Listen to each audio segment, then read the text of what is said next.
Hello everybody, welcome back to Sophisticakes by Mary. For this video, I'm going to show you how I made this birch bark inspired two-tiered cake. And full disclosure, if you watch the full video, you'll see that I did mess it up at one point, but I did recover, so stick around.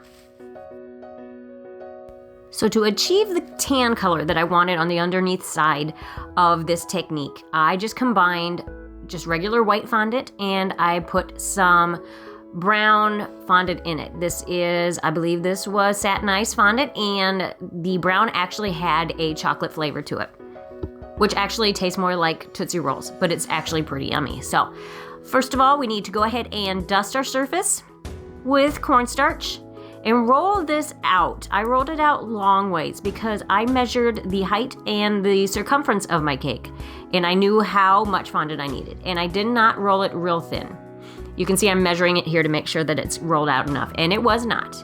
And I did also pop the bubbles with a pin, like I'm doing right there. You're gonna have that happen when you roll out fondant, that you're gonna need to pop some holes. And pushing a pin in at an angle and then smoothing it with your fondant smoother, I find is the best way to do that. And you can see right there, I actually rolled it out. It's a little thicker than 1/4 of an inch, I would say. And I'm gonna use my blowtorch, or my creme brulee torch. And to get this technique, typically, this is what usually works, but it did not work this time. And I'll tell you my theory here. I'm not sure why it did not work, but it didn't. Not at all. But I go ahead, and what you would normally do is after you roll it out, use your blowtorch and you're kind of scorching the top surface of the fondant, because that's gonna give you your crackle effect. You scorch it and then you roll it out. And you'll see I did this over the entire surface. If you miss any spots, you'll see that it doesn't roll out and crackle very well, but that's okay. And the next step is to combine your food coloring, that's just white gel food coloring, with some Everclear and brush it on. And here is where you see the not magic happen. For some reason, I could not get a good solid coat of the color. It just wanted to beat up on me. So I got a little creative, and I thought, okay, I've got some wafer paper. I'm gonna put some wafer paper on top of that. It's already wet because I tried to do the food coloring the first time. Put the wafer paper on it, and then did another coat, a little bit more of the color mixture on top of that to get it to really stick. And I did this over the entire thing. I kind of wish I had overlapped the paper. I just butted them up to each other.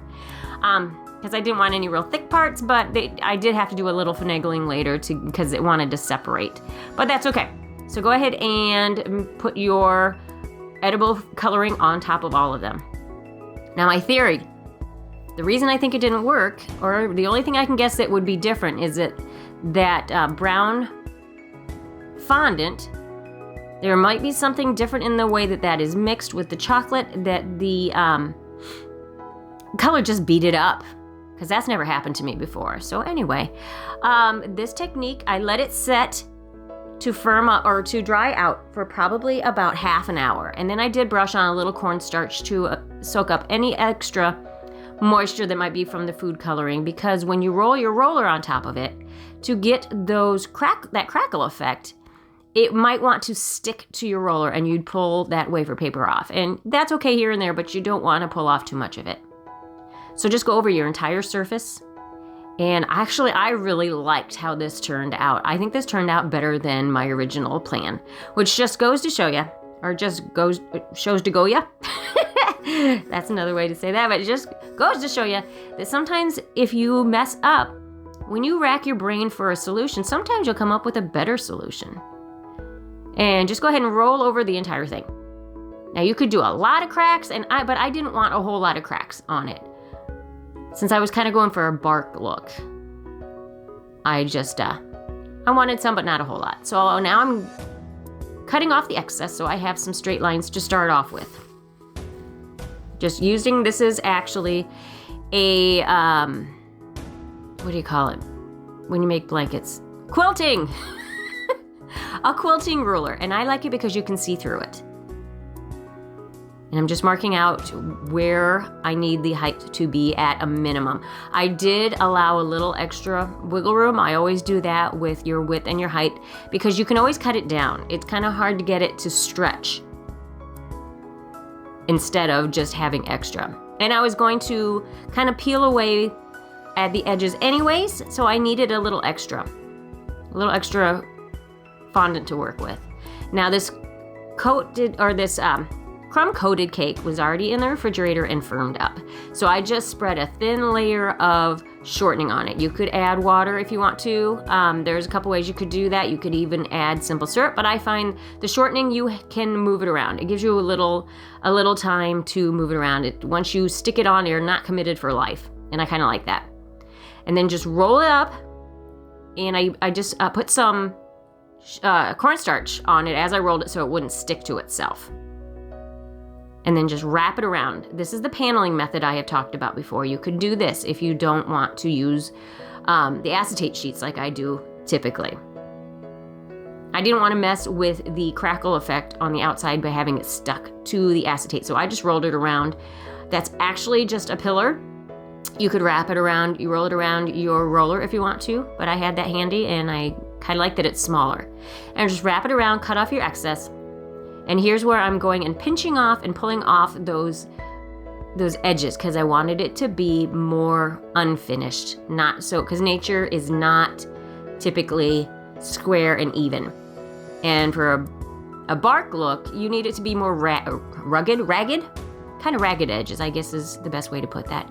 And I had overlapped it some so that when I pull this piece up a little bit to make it look like it's curling on itself a little bit, you don't see through to the cake.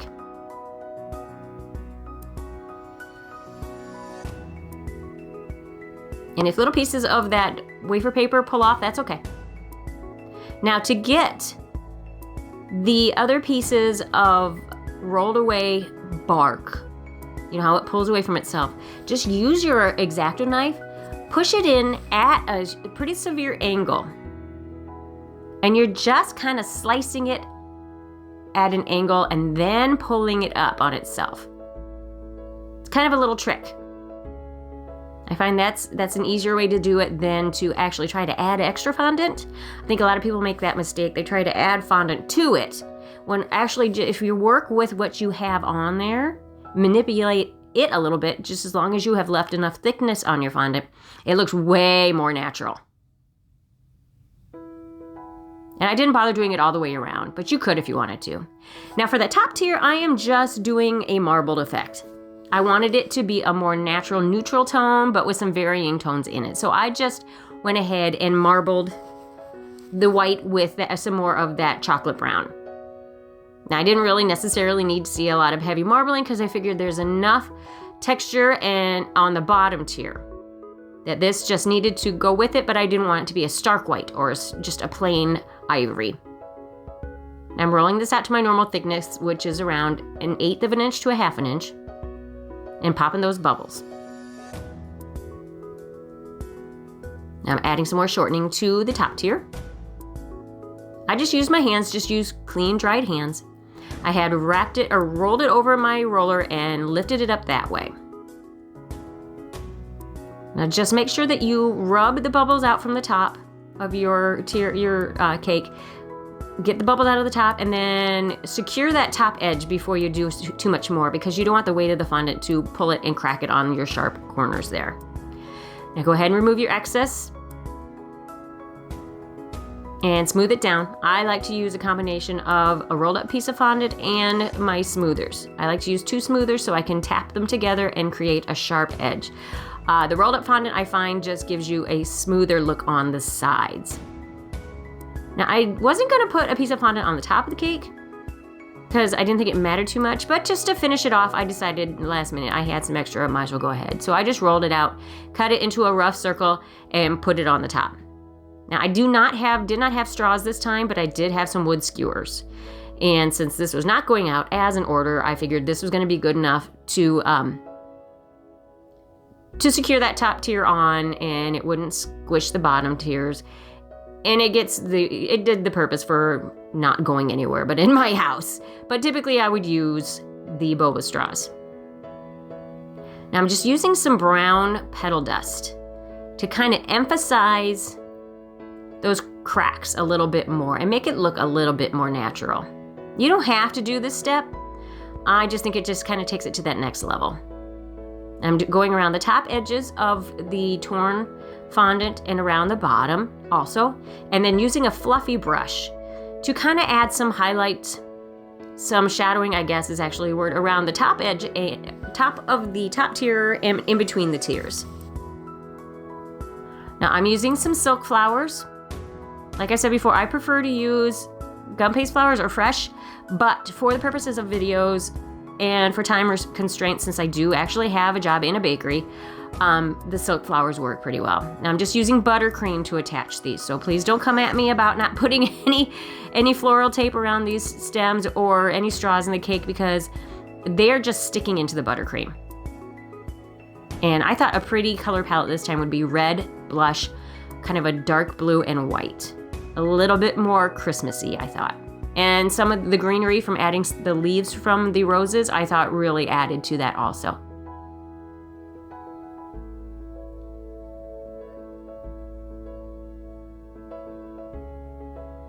So there you have it, my birch bark inspired fondant cake. And as always, I hope you got something from this that you can use and learn from my mistakes. Like I try to tell you guys, mistakes are not always bad. It's how we learn, and how we recover is what really matters. So thank you guys so much for taking the time to watch my video. And if you'd like to watch some other videos, go ahead and click on the link to one of these other videos shown here. And if you would like to check out my other social media, I am on Facebook and Instagram under the same name, Sophisticakes by Mary. And please take the time to share, like, subscribe, and hit the notification bell so that you know when I upload another video. Thank you so much, and we'll catch you on the next tutorial.